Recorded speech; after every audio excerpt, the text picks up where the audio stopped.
It's our time, baby. It's our time. You got the pads popping. You got the Gatorade shoes rolling. You got the training staff taping ankles. We got actual college football practice rolling right now, baby. It is fall camp season. We appreciate baseball. We appreciate basketball.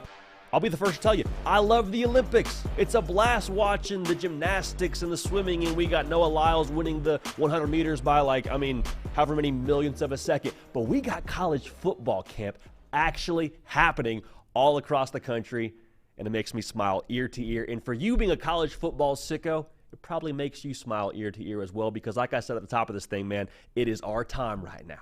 It's our time as college football fans, baby. No more waiting around. The season may as well have started a couple of days ago. Welcome into the hard count, baby. It is Tuesday, August 6, 2024. If you can't tell from watching the first few minutes of this show, first few seconds of this show even, and you're new, we love this sport.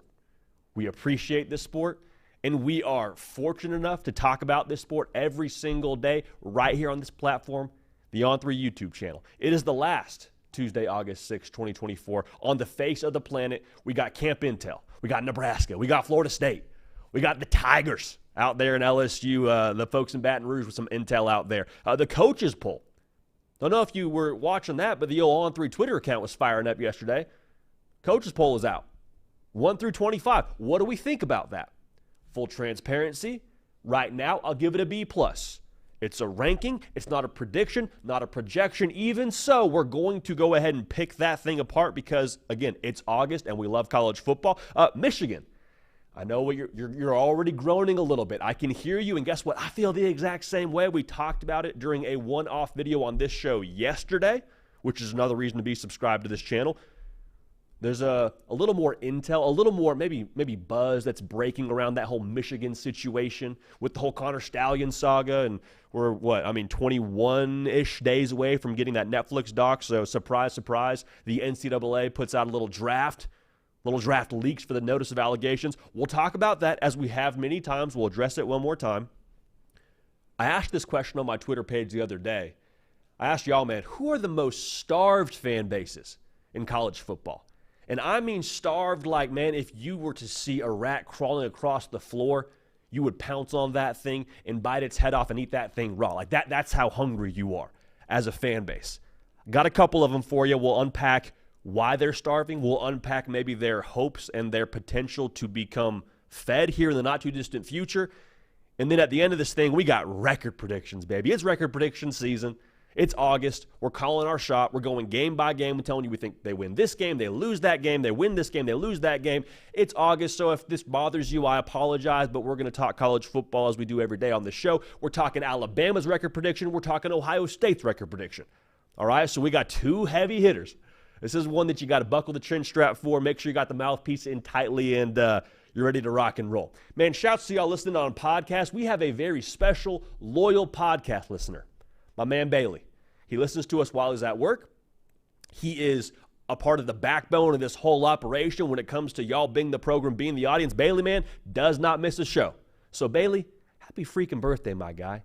And if it is your birthday in the near future, let me know on social media. This is a program, a community, a college football sicko family. Let me know on the socials, man, if you got a birthday coming up, and we'll shout you out. So appreciate you being dialed in. Appreciate you, Bailey, for being a part of what we're doing here. Subscribe to the podcast feed. Apple, Spotify, wherever you get them, we got your podcast for you. If you're a YouTube junkie, we appreciate you being tuned in live. Make sure you are subscribed there as well. Let's lock in. Let's have a tremendous day. We got a lot going on. One more thing I'll say here. If you're not yet following me on Instagram and on Twitter, at JD Piquel, would encourage you to do that. We just have a lot of discussion on the Twitter, and I told you already, we're gonna unpack a topic I already threw out there for y'all on my Twitter page a little bit later in the show. But specifically the Instagram account. We're rounding into that time of year where we start to give out our betting picks. And I have bad news and I have good news. The bad news is we will not be doing betting picks on my Instagram page this year. The good news is we will instead be doing strictly locks. So no more bets, just locks on my Instagram page. Again, at JD Piquel. If you're into the daily fantasy world, stay tuned because we might have something there for you. And then on Fridays during the season, of course, we do our Q&As. All right, so let's jump right into it, man. Fall camp intel. It's that time of year, baby. You can You can smell the grass. You can kind of feel the buzz in the air. You can probably already hear the blowhorn if you live in a college town. You know, the coaches that are sounding off for when the next period is about to start. You go from Indy into maybe special teams. Maybe it's some 7-on-7. I don't know. But bottom line, it's here to make sure you are as in the know as possible when it comes to all things fall camp. Whether you're an LSU fan, whether you're a Florida fan, good news. This is special now. If you use code JD1, you get the first month of your subscription to On3 for $1. That is it, $1, 100 cents. And you are set to read everything from the Ponderosa, over there from the Bengal Tiger, the LSU site. If you want to dial in with all things going on in Austin, Texas, inside Texas, you have access to read all the content over there. If you want to stay as in the know as possible with all the potential things happening on the recruiting trail, see what's going on the flip side of things. I know that's kind of a hot topic these days. JD1 gets you access to all the content from a Pete Nakos to a Steve Wiltfong to a Chad Simmons. Lock in $1 for the first month. All right, would encourage you to do that. Again, use that at checkout, code JD1, $1 for the first month for a little subscription to on3.com. That's good money now. That's good money to spend. That is the best $1 you will spend. I'll tell you that right now. So as I said before, man, fall camp intel, it's on and popping. What's going on out there at Nebraska? The good folks at Husker Online, man, Nebraska's On3 site, they are doing the absolute Lord's work right now. So I would encourage you to get dialed in over there. Nebraska, man, they do fall camp. The first few days of fall camp, at least a little bit of an old school blue collar way, hard hat lunch pail kind of way. They're in the dorms, baby. They're in the dorms. Some guys, maybe they stay at their apartment. Maybe you stay at your nice spot on campus. Matt Rule says, get locked in, bring your AC unit, bring your fan, whatever you want to bring to stay cool during the summer months in Lincoln, Nebraska, bring it to the dorm because that's how we're doing camp. It feels a lot like a year two Matt Rule team is the reports out of camp thus far. To me, that means there's great buy-in, there's a certain amount of confidence, there's a high level of competitive juice.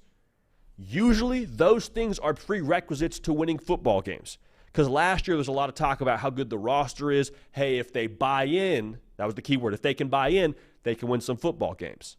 I think they were very obviously on the doorstep of doing that a season ago. Like, gosh dang, 5 games by 1 score is all it took. 5 games by 1 score is what you lost by last year. If you're Matt Rule in Nebraska, you were 5 games, let's be, a little bit hyperbolic here, 5 games from being a 10-win football team. Now, 5 games, obviously, is pretty solid margin. Nonetheless, I think that's good news if you're a Nebraska fan. Dylan Raiola is who you have your hopes and dreams planted on this upcoming season for 2024. Physically, he is as impressive as he looked during the spring game. Like, you're hearing rumblings around like, hey, man, this dude, I'm glad we got him in Nebraska, man. Like, Lincoln Riley wanted him at USC. He knows quarterbacks. All right, Ryan Day wanted him at Ohio State. He knows quarterbacks. Kirby Smart, he was committed to Georgia for a long time. Knows quarterbacks. Look at what they have in that room with Carson Beck and where he's going to go in the NFL draft. So the bottom line here is Dylan Raiola thus far as advertised. The more important note, though, that I think we should all pay attention to, Dylan Raiola, as a true freshman who got spring practice, is going from being the quarterback, which I expect him to win that job wholeheartedly. I think we all understand that. Going from being the quarterback, though, to being the guy. Now, what is the difference there? To be the guy, it's like, hey, we go as that guy goes. Like that is our leader. That is the emotional thermostat. That is the competitive thermostat. We're going to follow him into a dark alley. Does not matter the situation. We're rolling with that guy. And right now it sounds like, again, he is doing the work and taking the proper steps to becoming the guy. He's taking the lineman out to eat. Always a good move for the quarterback, picking up the bill. Flew multiple wide receivers out to his private quarterback coach, I believe in the state of Texas, to get some work in, get some extra timing in during the offseason before they got out to camp. That's a good move. Building the chemistry is massive when you're trying to be the quarterback. Now, it's all well and good to have a high-profile quarterback and to feel good about his arm talent, but it only matters so much as you have weapons for him to capitalize on his ability, right? Good news for Husker fans. Jamal Banks, transfer wide receiver from Wake Forest. They feel real good about him. Isaiah Nayor. Remember, when he was at Wyoming and transferred to Texas, there was a very widely held thought in the circles in Austin, Texas, that he was going to be a dude for them. never really worked out, wasn't able to really be healthy at Texas, transfers to Nebraska. They feel like they got a steal in him. And Isaiah Nayor, they feel great about him. Jalen Lloyd, you saw him during the spring game. He was extremely explosive, had a big-time touchdown catch from Raiola in that game where they can stretch the field. Expect him to pick up where he left off. They feel real good about the pass catchers they have for Dylan Raiola. 2 things to track here if you have a membership over at Husker Online. If you don't, again, JD1, $1 for the first month, worth having right now during the fall camp intel days. I fully expect Dylan Raiola to win this job. Does that happen at the end of the month? Does that happen after the first couple of games? Does it happen tomorrow? I don't know. I think it's a matter of when, not if. We all have eyes that work just fine. We saw the spring game. The thing to watch, though, is what happens to Heinrich Haarberg. Because that's a dude now that's a big body, runs like a 4.5 40. He needs to see action some way, somehow. Like, you are doing your team a disservice if you don't have a role for Heinrich Haarberg. So is that Wildcat packages? Do you put him in at the H-back? Do you go a little, do you find a way to have some trick plays in for him? I don't know what it looks like, but we need to keep an eye on that. That's massive. Other thing to track here. Special teams, man. Now, I'm biased here because I love special teams. I think special teams are beautifully American. I hope the kickoff stays the same way in college football. Don't touch it. NFL, do what you want. Keep the kickoff how you want to. But in college, let's keep it how it is. There are multiple games here in true Nebraska fashion that are going to have very close point spreads, all right? Just the way it is. There's going to be a lot of games here that look like they're in like the somewhere to 4.5 to 2.5 to 3 points kind of point spreads. Going to be a lot of close games for Matt Rule and co. Surprise, surprise. Based on the track record, that fits in exactly with what we have come to expect from Nebraska. In those games now, the kicking game can make all the difference. Whether it's a last-minute field goal, whether it's kickoff coverage, whether it's making sure you have a good punt to pin them deep when you're up by a touchdown, like however you want to slice it, special teams will play a factor for Nebraska this year. I promise you, man. I promise you. How does that trend during camp? Something to watch for. So that's Nebraska for you. Again, dial in at Husker Online if you want to stay in the know with all things fall camp intel and all things Dylan Raiola and just the best Nebraska side in the entire industry. Lock in over there at Husker Online. Again, JD1, $1 first month. I'll leave it at that. Florida State, the good folks at War Chant, man, also doing the absolute Lord's work, covering fall camp out there. Little weather out there in Florida for all our listeners in the great state of Florida. Stay safe, and we appreciate you being dialed in. Mike Norvell is bringing the juice. Let's play that clip right now, Nick, of what he's doing whenever they break it down, and him in the defensive line just racing from the huddle to the goal line. Like, check this out right here, man. Mike Norvell, he's in fall camp too right now. Taking off, racing Patrick Payton, and letting them know about it too when they get down there.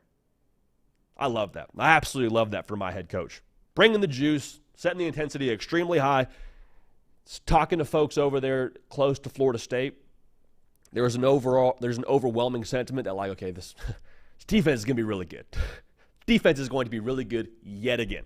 That is going to be their calling card. Patrick Payton, just because Mike Norvell beat him in a race doesn't mean he can't do a lot for you this upcoming season on the field. We've seen what Marvin Jones was billed as over at Georgia. Just because you aren't the guy at Georgia doesn't mean you can't wreak havoc on Saturdays. I fully expect him to do that. Shaheem Brown is a name that a lot of folks at Florida State know. He's a safety. And the early intel over at War Chant, the practice reports, is that Shaheem Brown is playing like an All-American. Like, he is all over the place. He is not thinking when he's playing. That's a good sign if you're talking about a guy going into another year in the system. He's going to be a heat-seeking missile for them on the back end out there. That's massive. That's encouraging if you are trying to track Florida State and their success this coming season. A lot of good offenses for Florida State this year. Like, you're going to need your guys like Shaheem Brown to step up big when you play Miami. When you play Clemson, if they're going to get more explosive, you got to be able to match them. With that defense being as good as they are and having that personnel at a top-tier level, again, the folks in Tallahassee think this is the most talented, deepest team Mike Norvell has had out there. So when your defense is really freaking good, man, just the way that it works when you go 11 on 11 against each other, it's a little bit tricky to gauge the offense. The thought around the offense right now is DJ Uiagalelei looks substantially more comfortable than he did from the spring into the fall. That's an encouraging sign. That's what you expect from someone that's played a lot of college football like DJU. You hear guys close to Florida State when they watch practice or when they're around practice, he's not usually putting the ball in the wrong place, or he's going to the right receiver at the right time. Like, that's all we need. Nobody thought DJU, when he got to Florida State, was going to win the Heisman Trophy. All right, that's not why you brought him there. You brought him there to be efficient with the football, to be a good leader, to push the ball downfield when it requires, and to run the offense. Right now, sounds like he's doing that, getting guys lined up, and again, on time, on the money with the football.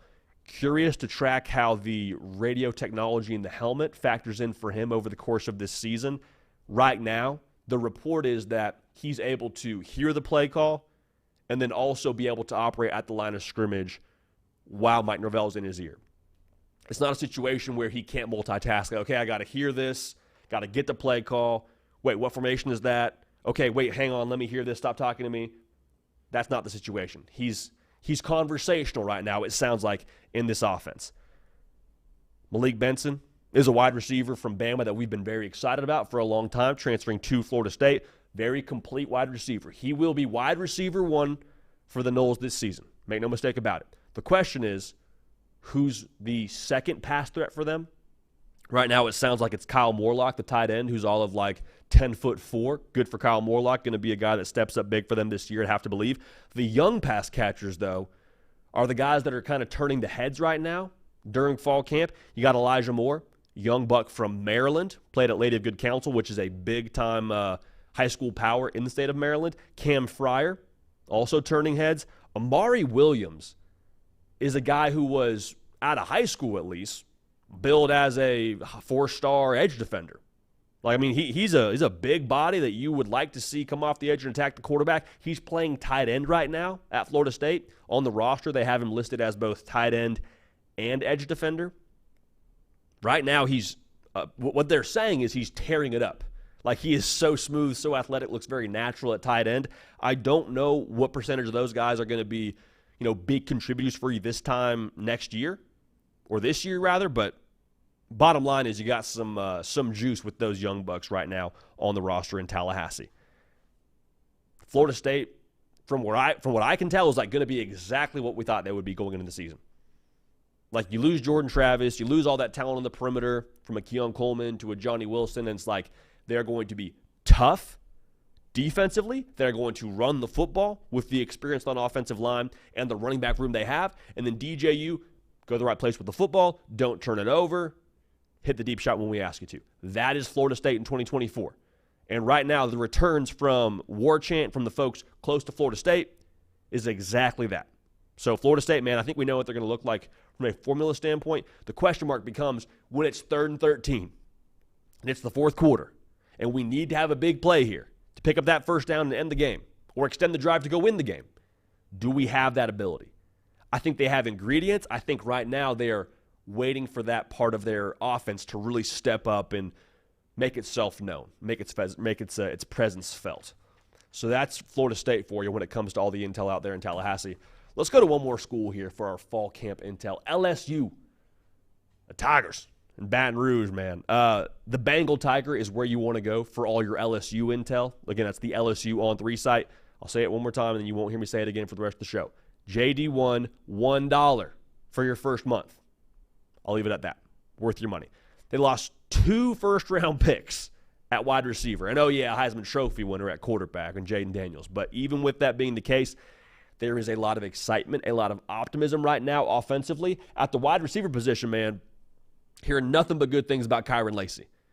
This is a guy that waited his turn behind a Malik Neighbors, behind a Brian Thomas, comes back for yet another year in Baton Rouge, and the report right now is that he is the most polished, most elite wide receiver they have right now on that roster. Surprise, surprise, LSU's got another good wide receiver. CJ Daniels, the transfer from Liberty, he's a guy we've talked about a lot on this show for the better part of the last few months. We kept saying, man, like, hey, I know he played at Liberty. I know he wasn't always playing on the games where Herb Street and Fowler were calling it, but this is a dude now that was very productive. He has translated well so far in his time in Baton Rouge. He was a 1,000-yard receiver last year. So Garrett Nussmeier, man, the gumbo gunslinger, going to have some options when it comes to throwing the football. Kamorian Pimpton, is a chess piece for them at tight end. Young buck, 6'6", 242 pounds. The buzz right now is that LSU is still going to want to go with that 12 personnel. All that means is they want to have more than one tight end on the field at a time. Morian Pimpton, a guy that you can split out in the slot. You can put his hand in the dirt next to Mason Taylor. Like, he's a guy now that is going to factor into this offense and be a mismatch for you, especially in the red zone. Still young, still getting his leg under him, but they're excited about the way he's trending. I think the offense wants to be really multiple. Garrett Nussmeier talked to us about this at SEC Media Days. The flavor of the offense will be very similar to what they were a season ago. However, it's a new person calling plays. There's some new schematic elements to this thing. I think they want to be multiple in who they get the football to. They feel like they're very deep in that running back room, I believe. I think they feel really great about their pass catchers. Like, LSU offensively, Garrett Nussmeier's the guy you're watching. He's still, progressing throughout fall camp. You want to clean up the interceptions, but the obvious talent is there. They're going to be in good shape, is LSU. Make no mistake about it. Offensively, they will once again have the potential to be a juggernaut in that conference.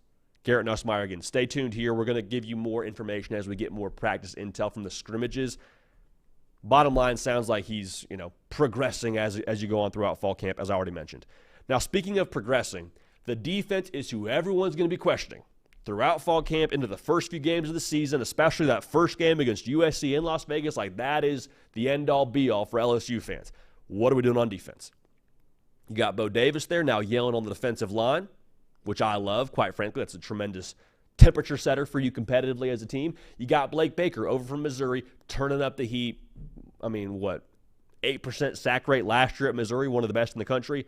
LSU will have the same kind of attitude. They're going to try and get after you.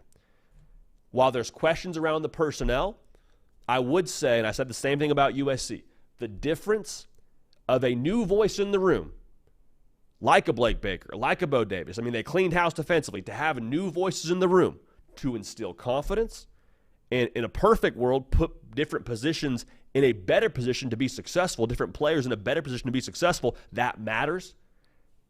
I'm going to wait until we get some more scrimmage intel on LSU to say anything too definitively about the defense.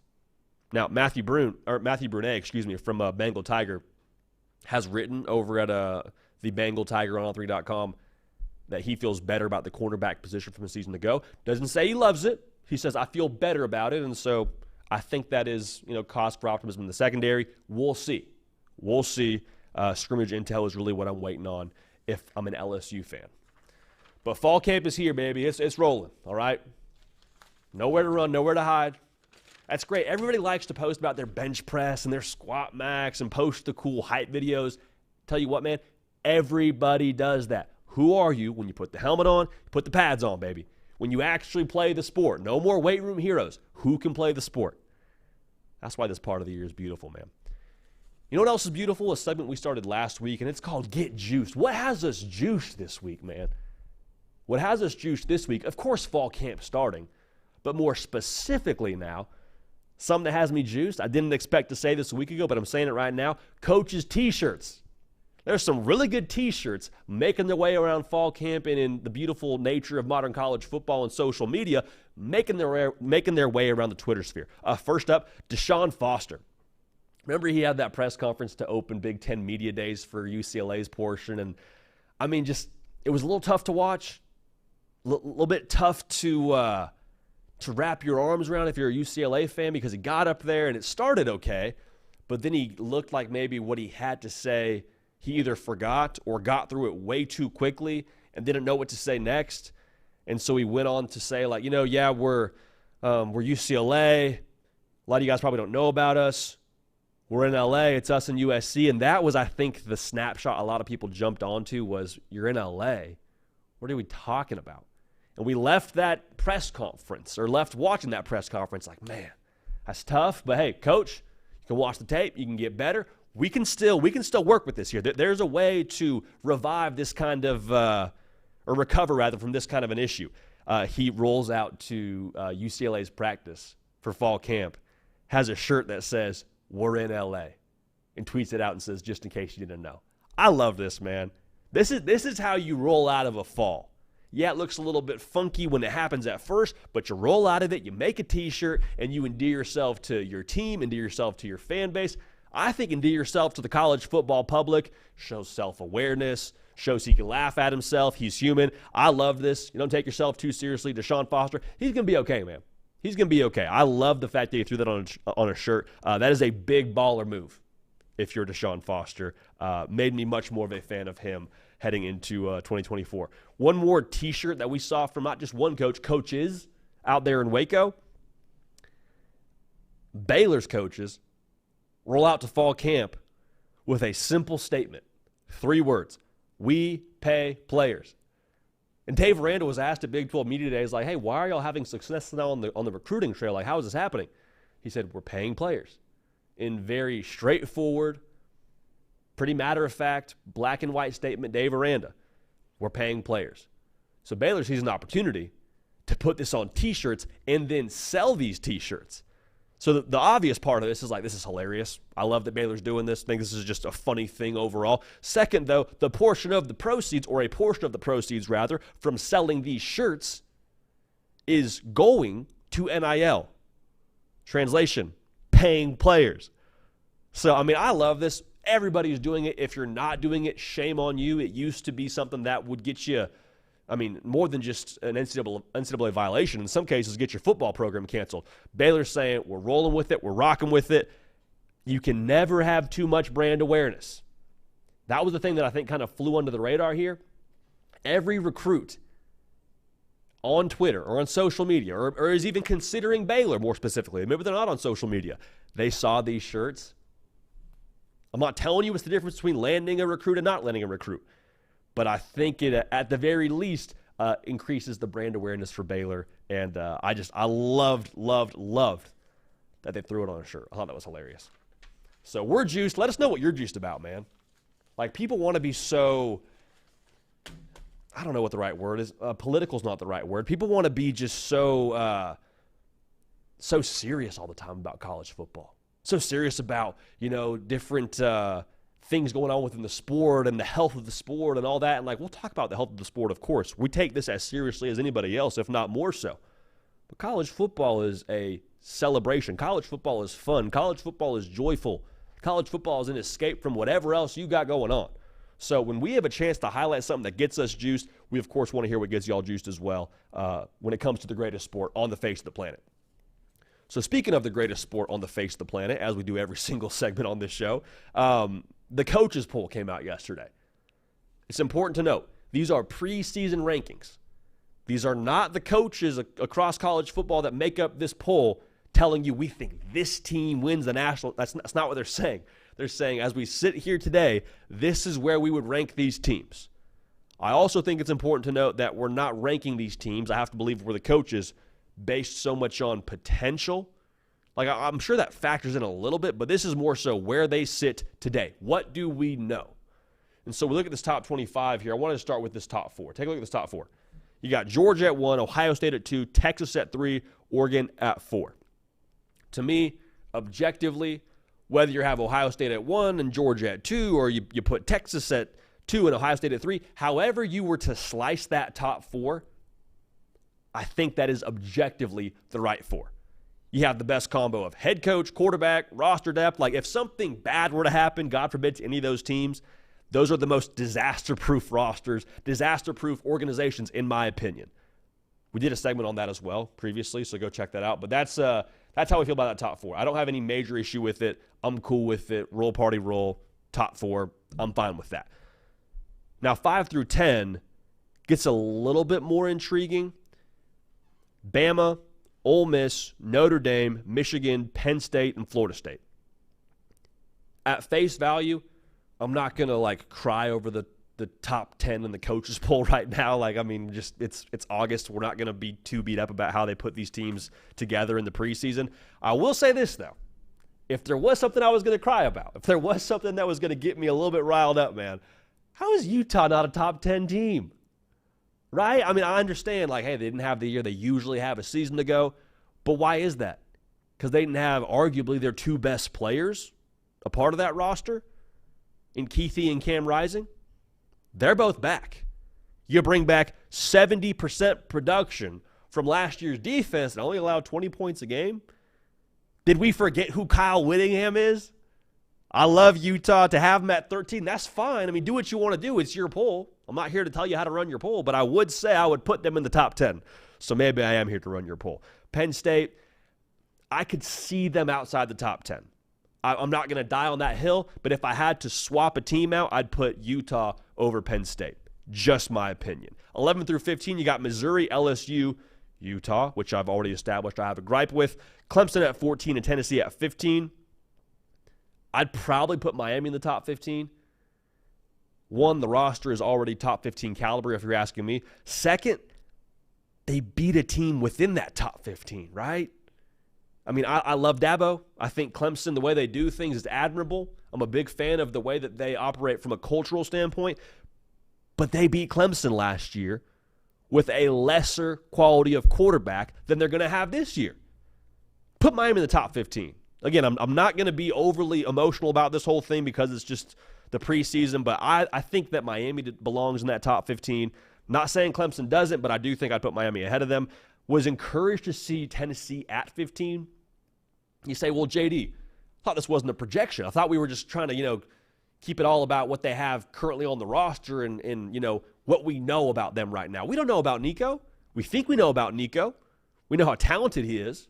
We know what he was as a high school recruit, being a 5-star kind of cat, but we don't know about Nico. Even if Nico walks out there and is mid.com, which, again, I don't think he will be, but even if that's the case, Tennessee, I believe, is still a top 15 outfit. Defensively, I like the roster. I love James Pierce. I like what they have at linebacker. Secondary, we'll see, but the way they've built on defense is admirable. And then offensively, Josh Heupel running the show, all the plethora of pass catchers they have that will be good for whoever's playing quarterback, like Tennessee, top 15 outfit, encouraged to see that. 16 through 20, you got Oklahoma, Kansas State, Oklahoma State, Miami, and A&M. I've already expressed I'd put Miami higher, but it is what it is. I think A&M being in the top 20, I think that's probably a fair place to put them. To me, with these coaches putting A&M at 20, guys who actually are involved and ingrained and integrated into this sport at the most grassroots, boots-on-the-ground level, that should speak to the talent that A&M has had and currently has on the roster. Because I think there's this thought that everybody that was worth their salt at A&M is transferred out. I don't think that's the case. I think they still have a lot of dudes that can play football at a high level, that will play at a high level for A&M this year. A&M at 20, I think, should be just something to take note of. Maybe not to write home about, just something to take note of. Take a sticky note, put it in your pocket, and save it for a rainy day. Now, Oklahoma's at 16. We thought about doing this segment today. We're going to do it tomorrow. Little just one-on-one with the good folks out there in Norman and kind of just a heart-to-heart. I have no problem with Oklahoma at 16. Like we did our prediction for them for their final record, and my mentions are still on fire, so shouts to the passion out there in Norman. But I'm not down on OU. The schedule is brutal, and there's question marks on the offensive line with who they're replacing. There is wait and see at quarterback, but I'm not telling you Oklahoma's not still a really freaking good football team. Brent Venables does defense. Period, mic drop V, and like Brent Venables, if he is in charge of your defense, you're in good shape. Leadership back there with Danny Stutzman, Billy Bowman. If Jackson Arnold's a 5-star caliber quarterback this year at the collegiate level, Oklahoma's going to be like 8, 9, maybe 10-win football team. The schedule is brutal. I want to see what he is. I want to see what the offensive line is. I'm not changing my prediction now. I'm not backtracking anything. But when we talk about Oklahoma, like if it's purely a preseason ranking perspective, this is about where I had Oklahoma too. If you go back and check our post-spring, post-portal rankings, we'll do our own top 25 again before the season gets rolling, probably after fall camp. But I'm not down on Oklahoma at all. I think 16 is about the right spot for them. And we'll see what Jackson Arnold is and what he ends up being for them against this schedule. That could be a top 15 team, maybe top 10 team, no question about it. So a lot of boom potential, no pun intended, for the folks at Oklahoma. Schedule's just brutal. We'll see what they are. 21 through 25, you got Arizona, NC State, USC, Kansas, and Iowa. And look at Kansas. So inspirational, man. Lance Leipold and co. I said this once, I'll say it again. 2 words, football school. Football school. That's Kansas right now, and I love everything about it. I love that they have developed a little bit of a toughness to them, both them and Arizona now, I think they could win the whole darn thing in that conference. They could both win the Big 12 and be in the college football playoff. Think about where Kansas was to where they could be this upcoming season. Kansas used to be like the archetype for a laughingstock of college football. Not anymore. Rock, chalk, Jayhawk, baby. I love seeing Kansas in the top 25. We had them in our top 25 as well. We will have them in the post-spring or in the post-fall camp top 25, barring something catastrophic. If Jalen Daniels can stay healthy, all bets are off with Kansas. I'll leave it at that. USC at 23, I think is fine. I appreciate them right around this range. The question mark is, what is Miller Moss and what's the defense, which are two pretty sizable question marks. There's some benefit of the doubt you give Lincoln Riley for the offense side of the football. That's extremely fair. But I don't have really any major issues with this top 25. Now, strictly off of their roster, I think you could make an argument for a couple other teams here. I think Virginia Tech, with the way they finished last year, you hear me say it a lot if you watch this show, man. They won 5 of their last 7, and they have the #1 returning production in all of college football on that roster. I love Va-Tech. I do, man. I think it would be good for college football to see a return of the Hokie, right? Not Return of the Jedi. Those shouts to Star Wars. It would be Return of the Hokie. I'd be a big fan of that. You could talk your way into them being a top 25 team preseason, all right? Nebraska, we're getting some pushback. I already feel it. We put them in our preseason top 25, our post-spring top 25, rather. What they have coming back, we know a lot about. 5 games, lost by 1 score. Now, you still lost the game. I'm not here to sugarcoat that, but I do think when you talk about teams going into this upcoming season, Nebraska is as capable as any in that top 25 that they have right now, or excuse me, in that 20 through 25 range when you talk about the coaches poll. Last team here, and I want to make sure I preface this as much as I can, because I know that as soon as we say it, I mean, the mentions, the comments, everything will be on fire, and it'll be just anarchy. So I want to preface it very, very carefully. I would not put this team in the top 25 today. I wouldn't do it. However, if you are strictly looking at talent level, I'm going to regret saying this, I would put Florida in that top 25, strictly based on talent. I'm not telling you that today they should be a top 25 team.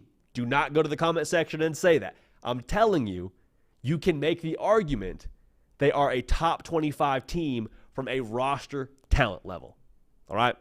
So, coaches poll overall, give it a B+. I think it's pretty solid. There's no, there's nothing that would cause you to light this list on fire and say, forget that list, at least for us. But coaches poll, solid. It's preseason. We got ball to be played. It's going to be a lot of fun. Lock in with us, man. Lock in with us. It's about that time. It is that time, I suppose, what we should be saying. Quick note here. This is a random thought I had as I was getting ready for the show. I love that the college football does not have preseason like the NFL. But, dude, how cool would joint practices be? Because I'm watching, all the fights go on at different practices with joint like the Lions and the Giants getting into it. And, again, I'm as college football gets when it comes to my allegiance. But if we got, Michigan and EMU just brawling during a fall camp, that'd be fun. I'm not rooting for violence, but I am saying that would get the juices flowing and would feel a lot like college football is even more arrived than it already is.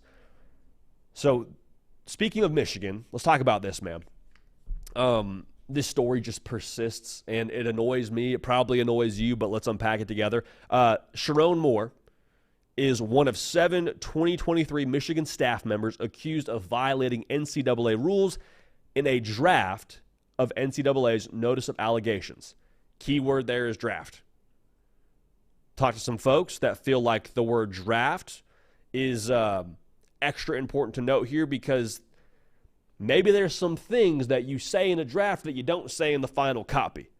So, whoops, you got to see my draft. You got to see the part that I wasn't going to say out loud, but since you got to see it, it is what it is. If you're going to say something that is extra harsh or maybe extra out there, you say it in a draft. It's like when you type up that letter and it's going to be something super mean, but you don't actually send it. You let yourself cool down and then you go and, rewrite it. That's like the same logic we're using here. Sharon Moore allegedly deleted 52 texts with Connor Stallions that were later recovered. He's being accused, Sharon Moore is, of a level 2 violation. Level 2 is not the most extreme. Level 2 is like, don't do that. That's not okay. That's against the rules. It's not level 1 rather, where we have maybe some more problems with that being the worst level of violation. Also, we established yesterday, already on a one-off video that we do during the week as well when we're not live, Connor Steins was in the Central Michigan sideline. Super sleuth by the NCAA to figure that out. Don't know how they did it. This is what I want to make sure we settle on. Like, this is something that I want to make sure we say loud and clear. Michigan probably cheated. Michigan probably cheated. I don't think anyone is denying that. Heck, I don't think even Michigan is denying that. Well, let me take that back. Jim Harbaugh denied that. I think most Michigan fans would at least concede that, or secede, whatever. I don't know if it's seed or concede, whatever. Most Michigan fans would say, yeah, we cheated. We probably cheated. Something against the rules probably happened there. And I don't know why we're still having to unpack this, but the thing that I'm encouraged by now is Pete Thamel said on the Pat McAfee show yesterday, he believes that there will not be any vacating of wins or vacating of national championships for Michigan. The 2023 national championship, it sounds like, is staying intact.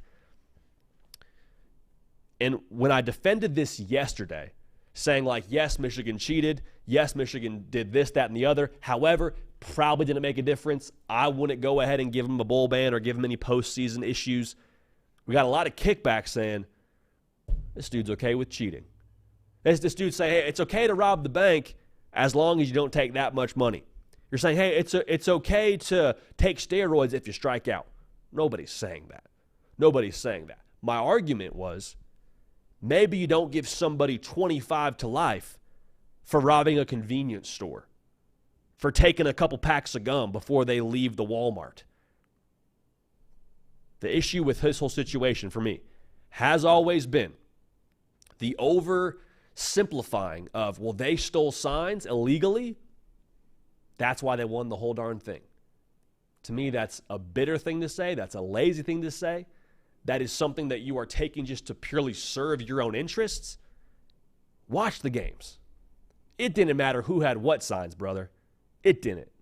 It really didn't. Like, if you're going to go ahead and tell me that the difference was Connor Stallions having signs, which may or may not be accurate, I don't know I don't know how to help you. We're not going to get there. We're not.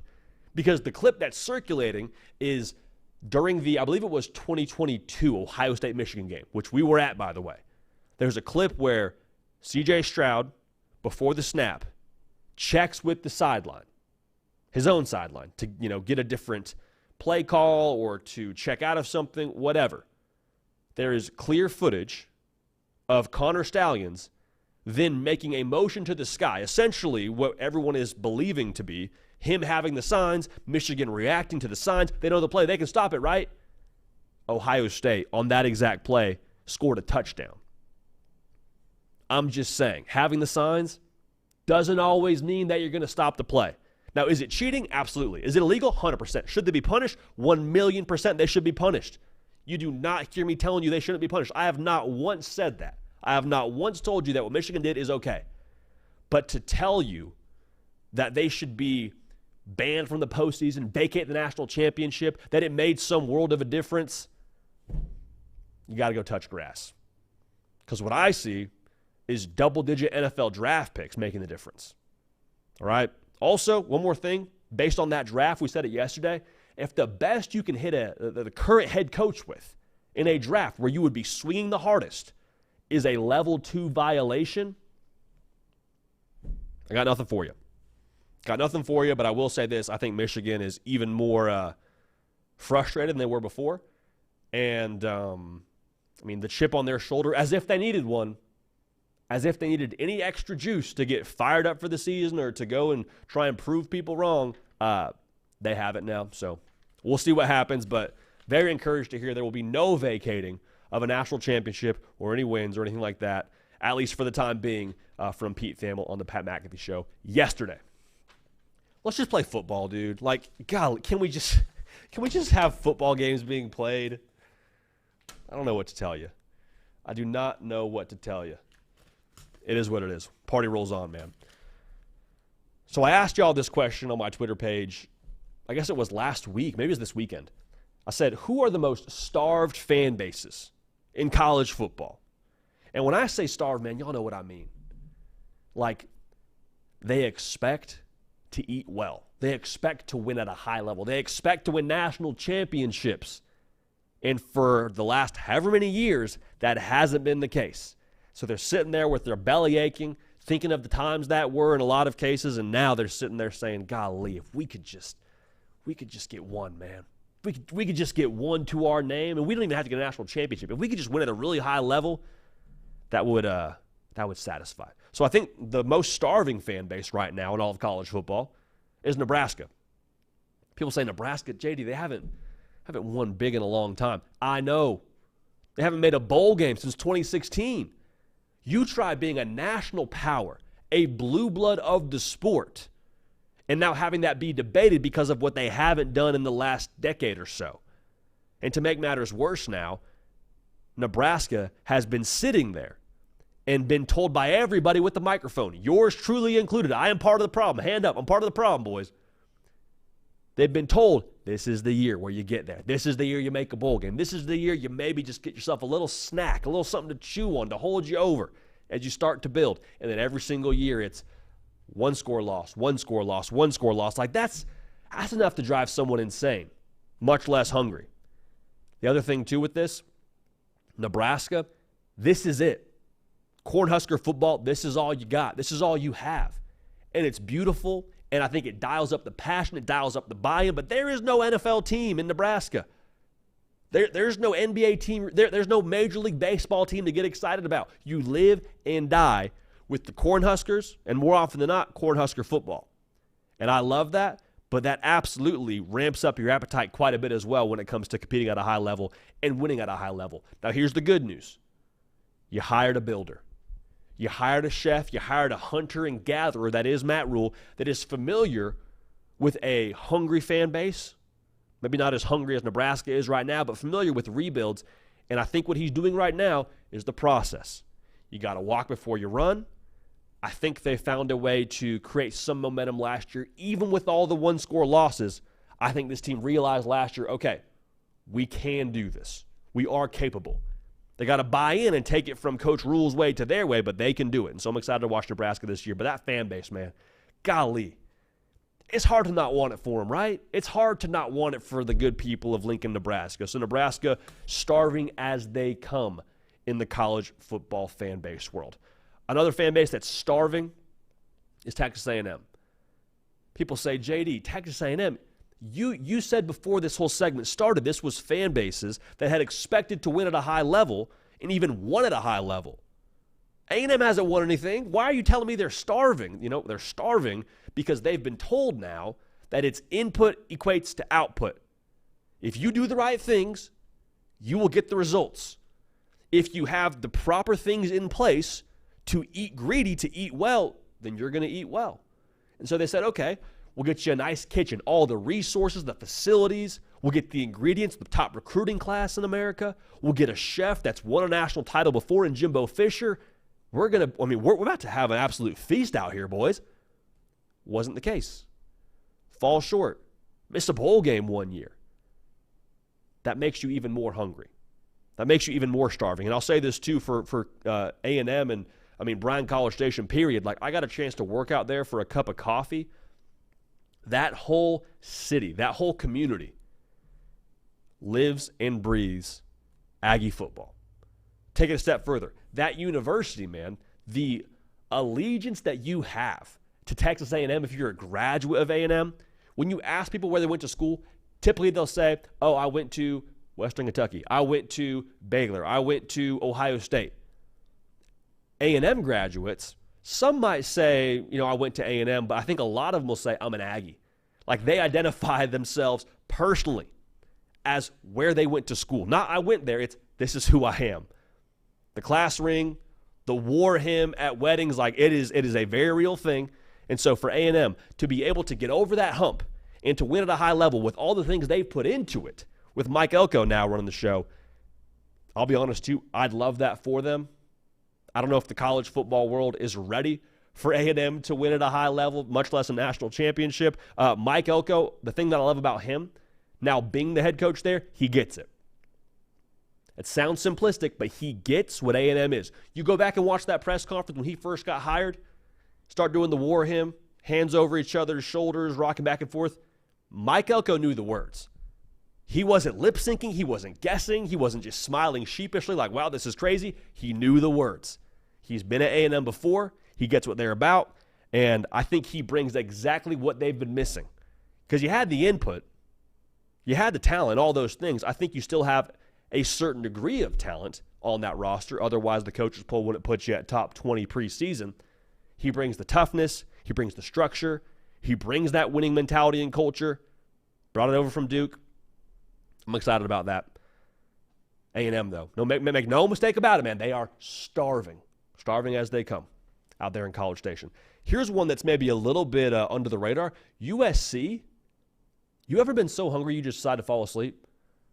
Like, especially when I was out of school, you get so hungry, you don't have a lot in the fridge. You're like, all right, I guess it's sleep for dinner. You know, it's free. It's the right price point. I won't be hungry anymore. There's kind of two ways to describe USC and their fan base being starving. That's the first one. Being so hungry, you're not interested. And that's kind of the thing with the LA fan base. LA is a city that demands winning. Like, if you don't win at the highest level, you don't give us trophies or primetime events. We got the Lakers. We got LeBron. That's Shohei Ohtani right now. You got the Rams. Like, there's a lot to be excited about, much less the beach is right there. You got Hollywood right there. There's a lot to preoccupy yourself with in LA if USC is not getting it done. So that's the first part of this. There's a certain lack of interest, I believe, from what USC hasn't done. That's the broad LA fan base. Now, the diehards, they haven't gone to sleep.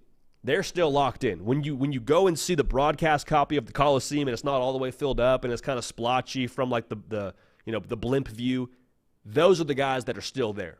Those are the gals that are still there. They're the ones that are still locked in. And for them, the reason why it's so maddening is they're like, yo, we've seen it. We've seen what this place can be when you got the right things in place, the right person in place, the right culture in place to win at a high level. Like, I'll throw it back to the USC, Matt Leinart, Reggie Bush days, Lendell White days, Dwayne Jarrett, Keith Rivers, Brian Cushing, Ray Maluga. We could keep going here. They have had a rich culture of winning at the highest level. And when they do, it's electric. It's special. Like, to have the attention of LA, it's like nothing else. And so the energy that Pete Carroll brought to USC and the confidence, the swagger, USC fans are saying, where's that been? Where's that pride in being a Trojan been? And I think for Lincoln Riley now, making that staff change defensively is exactly what the doctor ordered. Because I'll say this, man, I think you have to have a little bit of that it factor to be the head coach at USC. I don't think it's cut out for everyone. I think Lincoln Riley has that, the way they're attacking on the recruiting trail right now. It's a battle now. You deal out some haymakers, you take some lumps. It is what it is, but like they're going to war. They got NIL ducks in a row right now. Very excited to see what USC is going forward, because that fan base now, do not let the broadcast copy of the Coliseum fool you. There's the LA fan base, there's the USC diehards. Both are starving. One's starving and they're chewing on their own sock to try and preoccupy themselves. The others have just gone to sleep. The others are just having sleep for dinner, and hey, we'll come back, we'll wake up whenever we start doing exciting things again. The Caleb Williams Heisman year was kind of a sugar rush, and I love that for them, but they're looking for a little bit more than a Heisman Trophy and a New Year's Six bowl bid. They want to go compete for national championships again, and when they do, it's electric. Notre Dame, they're starving out there too. Notre Dame's like, man, we are one of the most iconic brands in the whole freaking sport. In the whole sport. You think college football, you think Golden Domers, you think Touchdown Jesus, you think Win One for the Gipper, you think Rudy. I think he was offsides, but it is what it is. One of the most iconic brands in college football, and you haven't won a national title since 1988. The difference with Notre Dame, man, there is no conference title to play for. There's nothing there to hang your hat on. It is we win national championships or we work towards it. For those of y'all listening on podcasts, just pounding my fist on the table, or we work towards it. And so for them, it's like, why can't we get over the hump? Marcus Freeman, I believe, is the guy who gets it. And gets it's a funny word. I said it with Mike Elko at A&M. I'll say the same thing about Marcus Freeman. Doesn't have a ton of history at Notre Dame. Didn't play at Notre Dame. But I think for him, you can tell by how he's operating as the head coach there, he understands the expectation. I think he understands the tradition at Notre Dame of what they want to accomplish. And he is attacked in his small amount of time being there, going into year 3 now, in a way that you would want your head coach to attack. That gets it. Like they have continued to push the envelope.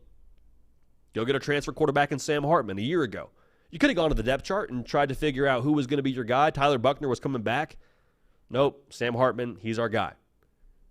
Now, shouts to Tyler Buckner for coming back. I love that. This upcoming season, you could have gone back to the depth chart again. Angeli looked good in the bowl game. C.J. Carr's a young buck. Maybe you let them battle it out. Competition, good versus good. Riley Leonard is the best portal quarterback we can get. We're bringing him in. He's going to be our guy. Continuing to challenge everything, not just a T-shirt, real life for them out there in South Bend. Now, Miami is one more team I want to talk about here as a fan base that is starving. And for them, I think I'm not mad, I'm disappointed. Right? Doesn't that just kind of hurt your soul whenever your parents would tell you that? You're mad to a certain degree about the lack of success in the record. I think you're more disappointed in the brand of football. Because what Miami has been, they were the bad boys, the enforcers of the college football landscape. They had the swag about themselves, this aura about themselves. Where has that been? Where has the pride in the U been for a minute now? In the 80s, it was there. In the 80s, you were scared to go play against Miami. In the 80s, it was like, man, we are in for an absolute fight tonight, and we better bring our A game. There was, the roster was littered with NFL players. The standard for Miami was, as high as it gets in college football during the 80s. Since then, though, it's been a steady decline. Guys that think they're just entitled to wearing that U logo, and, I show up here and things happen because of what that 2001 team did, because Ed Reed was here, because Santana Moss was here. You go down the line there of all the great players that have been at Miami. I think with Mario Cristobal now, the thing that I appreciate is, one, he understands what Miami is when they're rolling, so that standard is not lost on him. The other part, too, it's not just Miami, it's the U. It's the expectation of how you go about your business, of how you work, the attitude, the discipline, all those things now that made that previous Miami teams what they were, absolute problems on a Saturday afternoon for you. That's what Mario Cristobal, I believe, the understanding that he brings to the table. I can't wait to watch what they are. I'll just leave it at that. I cannot wait to watch what Miami is and what that fan base will hopefully have their hunger satisfied by, which would be, I think, just fun for college football. Because similar to USC, man, when you have the attention of a major city like Miami at the college football level, there's some electricity there. There's a whole lot of juice there. Couple of honorable mentions for you that did not make our most starved fan bases, but are still, I would imagine, pretty hungry. Penn State, they won a Big Ten title not all that long ago. They still win double-digit games, it feels like, every year, if not every other year. I don't think that they are quite as starving as the fan bases we just mentioned. Still really hungry, though. Curious to see how this 12-team playoff benefits that. For Tennessee, if you had asked me to make this list in 2021, I would have absolutely had them near the top, if not the top, in all of college football. I think they're still super hungry, but I think the 2022 season maybe just is holding them over a little bit. Now, if this year doesn't go as planned and they miss the college football playoff, maybe it's a rediscussion. However, I think when you talk about Tennessee, still very hungry, but a little bit more satisfied than a previous list would have had them at.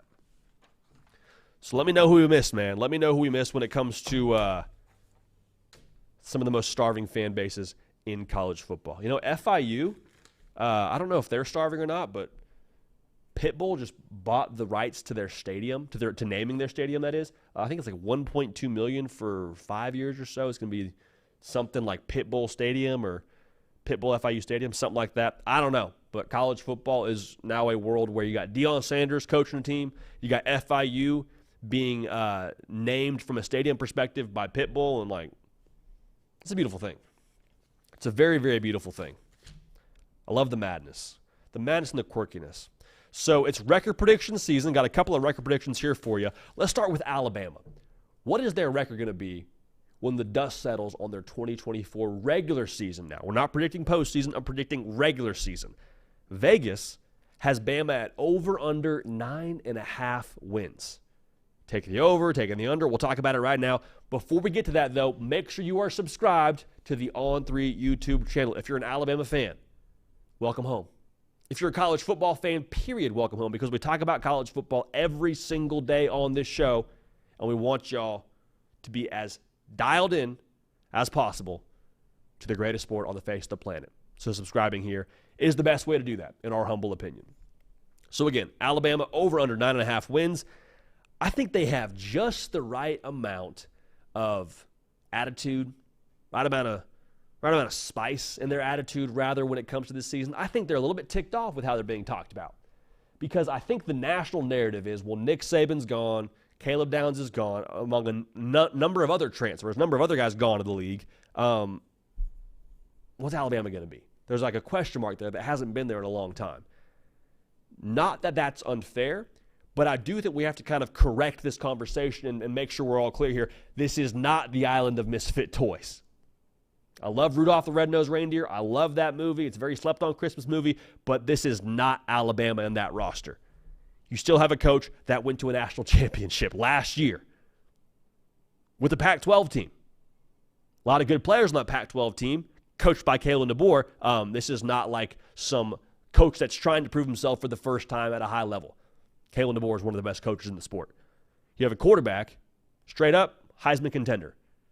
Don't just ask me that, ask Las Vegas that. Check out where they have him on the preseason odds. From a roster standpoint, this is still an operation that is full of 5 and 4 stars. Okay, you lost a lot from last year's defense, no way around it, but this is not a roster that is suffering for talent. Everyone who is on this roster that committed out of high school was a part of a top 2 recruiting class. Now, they were recruited by Nick Saban, that's for sure, but still, a lot of ability still in-house in Tuscaloosa. So here's the hinge point, man. How does everyone acclimate?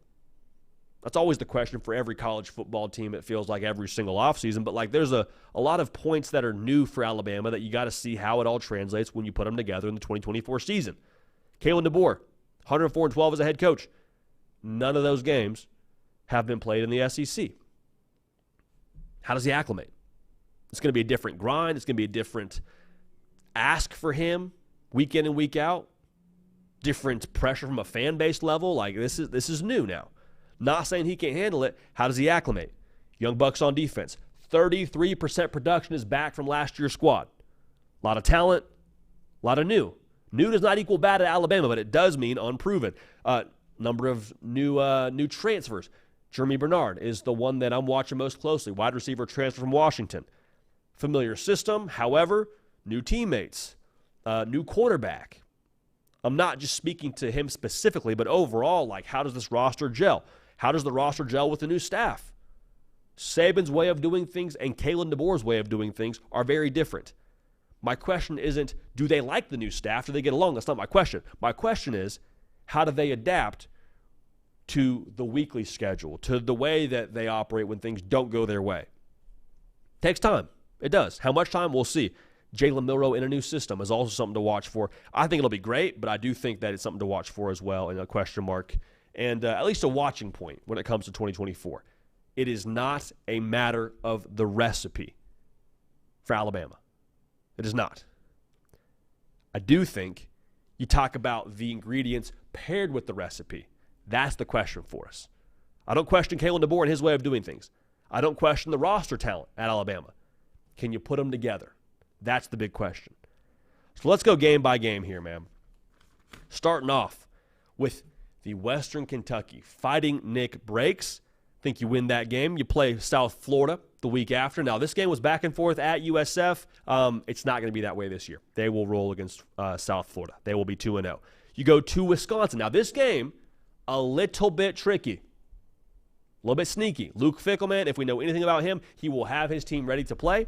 This is a chance for them to have a signature win at home. This will be massive. The place will be rocking. I do think you win that game and kind of solidify. All right, Kalen DeBoer's Alabama is going to be okay. They're going to be okay. You play Georgia at home. I think you lose that one. Kirby has this one circled. Not saying you won't see him again. All right, I wouldn't predict it right now, but that's a game that we're going to really find out a lot about Georgia as well, with him having to go to Tuscaloosa. However, I think Georgia is just further along than Alabama at this point, so we'll go ahead and say that you lose to Georgia. At Vanderbilt, no disrespect to Nashville's team, but you do win that football game. You play South Carolina the week after, and you win that football game as well. Now, they have a really big 2-game stretch here coming up. You're at Tennessee, and you got Missouri. That is a massive combo of wins. If you can win both those games, you feel real good about your chance to win a couple other games left on your schedule.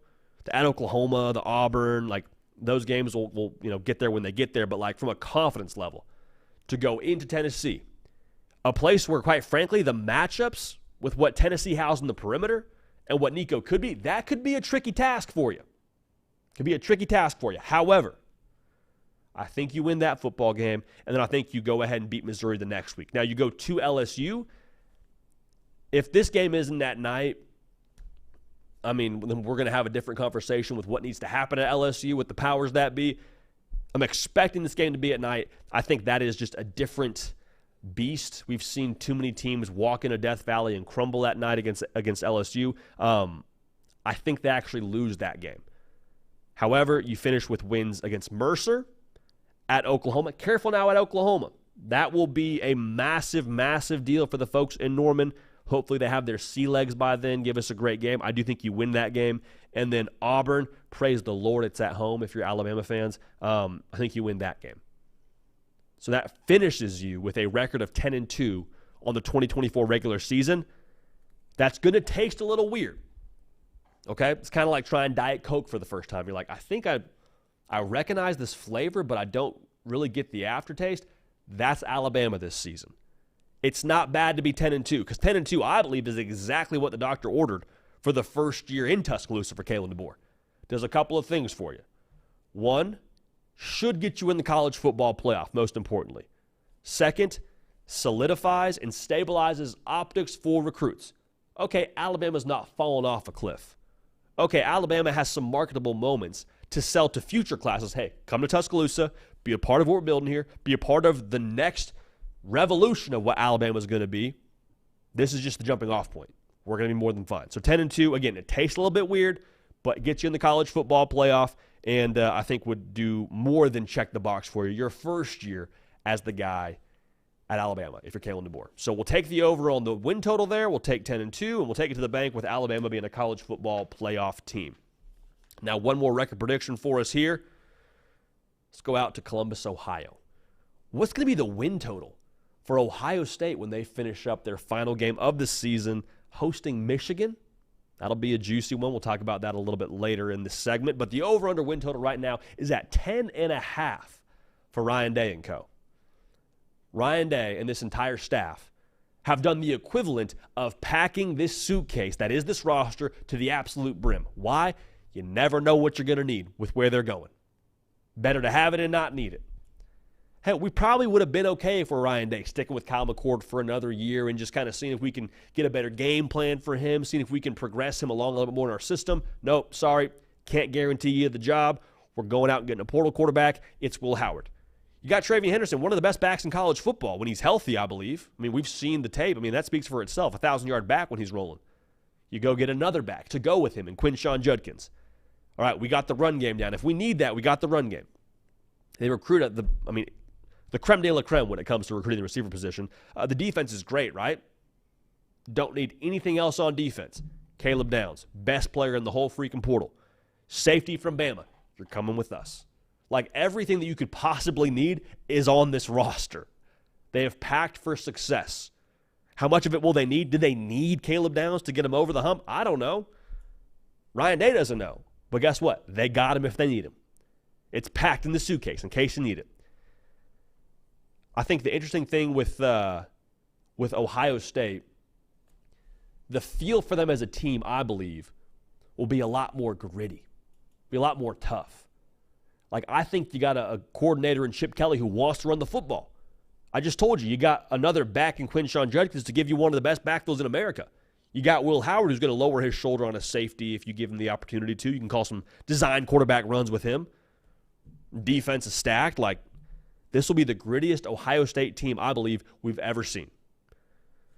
So what happens game by game for them? We'll talk about that, but I want to make sure we revisit this before we get to this game by game breakdown.